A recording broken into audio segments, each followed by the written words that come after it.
Bonjour à tous, je vous invite à vous abonner à cette chaîne, à aimer, à partager, à commenter ces vidéos, c'est très important. C'est une manière de nous soutenir. Merci à vous tous. Bonjour Guillaume Travers. Bonjour Clémence.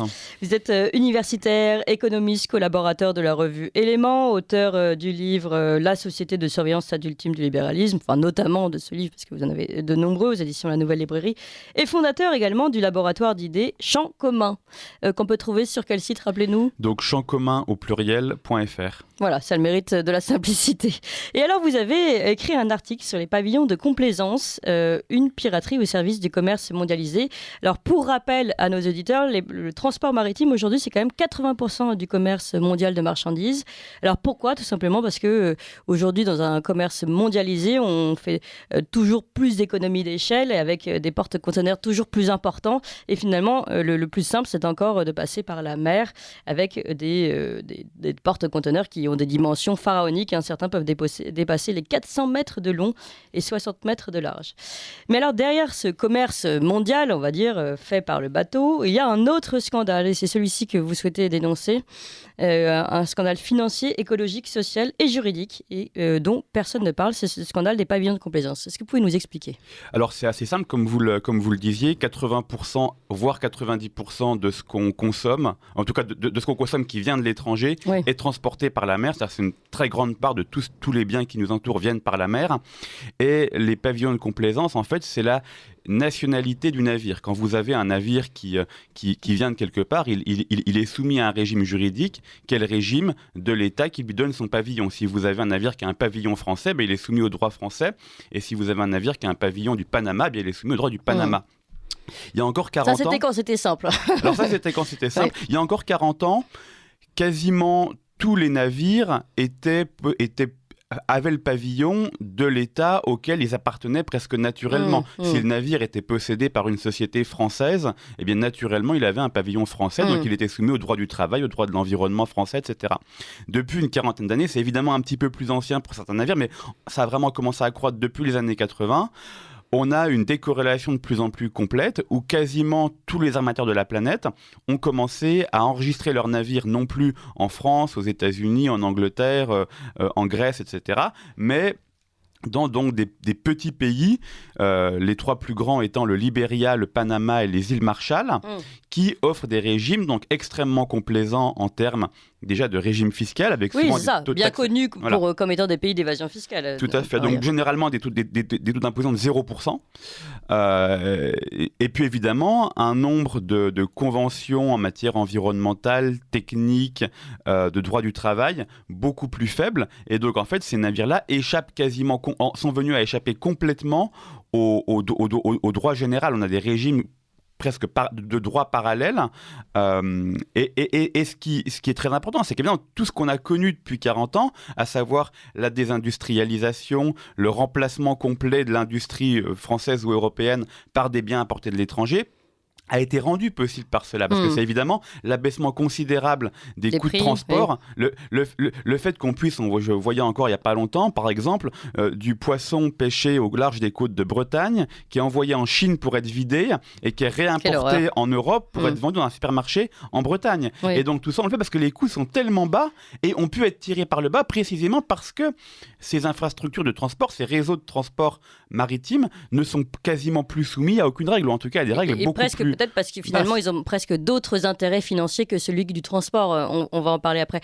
Mais vous donnez un exemple très très parlant finalement, tellement évident qu'il devrait à tous nous ouvrir les yeux. Vous parlez de ces sachets d'oignons qui se vendent 3 francs 6 fois, je ne sais plus quel tarif vous donnez, mais qui viennent de Nouvelle-Zélande ou je ne sais plus de quel pays lointain. D'Australie ou de Nouvelle-Zélande. Ouais. Alors que les oignons, pourquoi acheter des oignons? Pourquoi acheter des oignons de Nouvelle-Zélande ou d'Australie alors qu'on peut tous les produire dans notre jardin?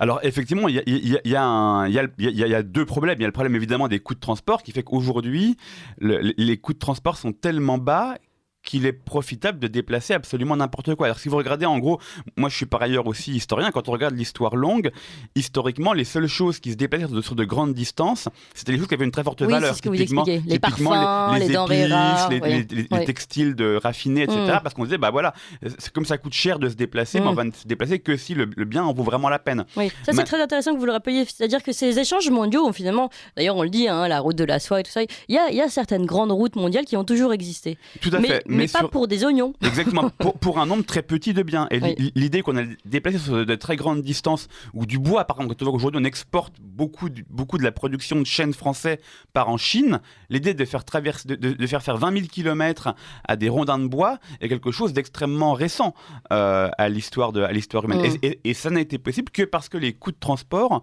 ont été considérablement abaissés et n'ont été abaissés en partie que parce que s'est développé tout un système juridique parallèle pour les encadrer. Alors parlons de ce système parallèle, parce qu'on a parlé de l'évasion fiscale. Finalement, jusqu'à maintenant, on peut dresser un parallèle entre toutes ces grandes entreprises multinationales qui toutes trouvent un siège maintenant au Panama, au Libéria ou ailleurs pour l'évasion fiscale. Mais il n'y a pas que ça avec l'histoire des grands transporteurs qui prennent pavillon de ces pays-là. Il y a d'autres intérêts pour eux. Alors, il y a évidemment la question fiscale et le grand aspect c'est la question réglementaire, c'est-à-dire que par exemple on sait qu'aujourd'hui un tanker ou un porte-container qui a plus de 20 ans présente des risques extrêmement importants. Et donc si vous voulez faire par exemple immatriculer un tanker en France dans un grand pays européen qui aurait plus de 20 ans, ce serait extrêmement coûteux, il y aurait des réglementations techniques, des contrôles auxquels il faudrait se soumettre qui seraient très coûteux, et les armateurs, dans les faits, ne le font pas. Et donc choisissent d'aller se faire immatriculer ailleurs où les États, les pseudo-États, ne seront pas réellement regardants. Ça, c'est un premier point. L'autre point qui est très scandaleux, c'est la question du recyclage des navires en fin de vie, où un navire, comme vous l'avez dit, qui peut faire la taille de plusieurs terrains de football, c'est évidemment un déchet absolument immense quand il faut le recycler, souvent très polluant parce qu'il y a des cuves de fuel, évidemment quand c'est des tankers ou des conteneurs de produits chimiques, etc. Et pour bien le démanteler, ça coûterait très cher. Et donc les armateurs contournent quasiment systématiquement les réglementations en matière de recyclage en trouvant de petits pavillons qui permettent, sans dommage, d'aller faire échouer le navire sur une plage au Bangladesh ou en Inde ou au Pakistan, où le navire sera démantelé dans des conditions absolument désastreuses d'un point de vue environnemental. Donc il y a tout un contournement. Mais c'est presque mafieux, ça. Alors c'est presque mafieux. Ça fait quand même penser à la mafia des transports je sais pas, de déchets qui, comme par hasard, tombent dans la mer. Alors ça coûte moins cher c'est tout à fait ça. C'est tout à fait ça. Et effectivement, alors aucun des grands transporteurs ne va assumer de faire ça directement. Oui. Évidemment, le jour c'est un accident. Le jour où le navire finit sur une plage au Bangladesh, il n'appartient plus à une des grandes compagnies. Il a été revendu quelques semaines avant à un intermédiaire. D'accord. Et son pavillon a changé. Mais ce système est généralisé aujourd'hui. Oui. C'est ça qui est incroyable dans ce que vous révélez dans cet article, c'est le fait que ce soit une grande majorité de la flotte mondiale de transport de marchandises. C'est-à-dire qu'on pourrait se dire, ce que vous racontez, c'est encore une anecdote de pays qui ne respectent pas les lois. Mais là, on parle de tous les produits qui sont importés en France, notamment, ou exportés. Alors, une grande majorité. Un chiffre simple, il y a 40 ans, il y avait moins de 20% du tonnage mondial qui était sous pavillon de complaisance. Aujourd'hui, c'est plus de 80%.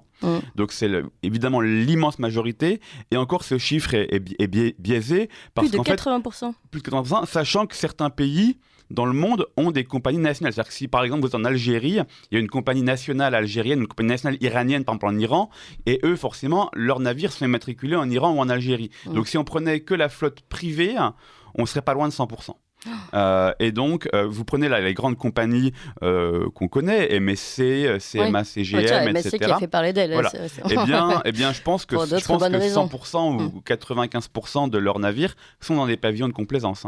Et comment on peut expliquer aujourd'hui, en plus, la France qui a des normes toujours plus hautes, qu'elle accepte qu'elle broie nos agriculteurs, parce que ça fait partie de nos sujets ici, de normes administratives très complexes, et qu'elle accepte à côté que le transport notamment, mais il n'y a pas que ça, se fasse dans des conditions ignobles. Alors c'est un vrai sujet qui a plusieurs aspects. Pendant un temps, les États ont essayé de résister, mais en fait c'est très compliqué tant qu'on ne remet pas en cause l'idée de libre-échange absolu. C'est comme l'évasion fiscale. C'est comme l'évasion fiscale, parce qu'à partir du moment où on accepte que les frontières sont ouvertes, oui. eh bien n'importe qui peut arriver dans nos ports globalement. Alors la seule chose qu'on peut faire, et on le fait un peu, c'est ce qu'on appelle en anglais le Port State Control, le contrôle par l'état du port, c'est-à-dire, eh bien, en gros, on a des inspecteurs dans le port du Havre ou de Marseille qui peuvent monter à bord d'un navire et puis vérifier qu'il satisfait ou pas le droit français pendant la période de temps où il est dans les eaux territoriales françaises.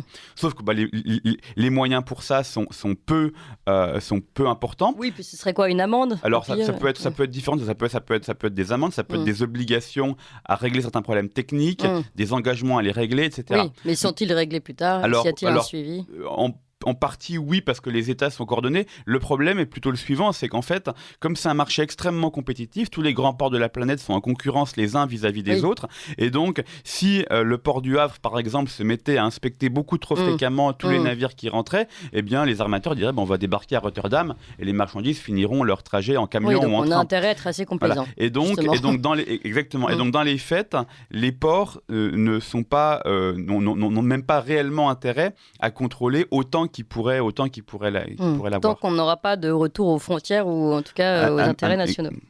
Exactement, oui, tout à fait. Ouais, merci beaucoup Guillaume Travers pour cette ouverture sur ce sujet très complexe, on l'a bien compris. Donc c'est un article qu'on peut retrouver où, votre article sur les pavillons de complaisance? Sur le site www.champscommun.fr. Voilà, vous aurez compris ce laboratoire d'idées que vient de fonder Guillaume Travers. Et Guillaume Travers qui est également universitaire, économiste, historien, collaborateur de la revue Éléments. On vous retrouve régulièrement dans Éléments. Et puis également ce livre parmi d'autres, La société de surveillance, celle ultime du libéralisme, aux éditions La Nouvelle Librairie. Merci encore Guillaume Travers. Merci.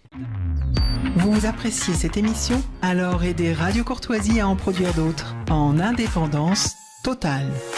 Rendez-vous sur soutenir.radiocourtoisie.fr. Merci d'avance.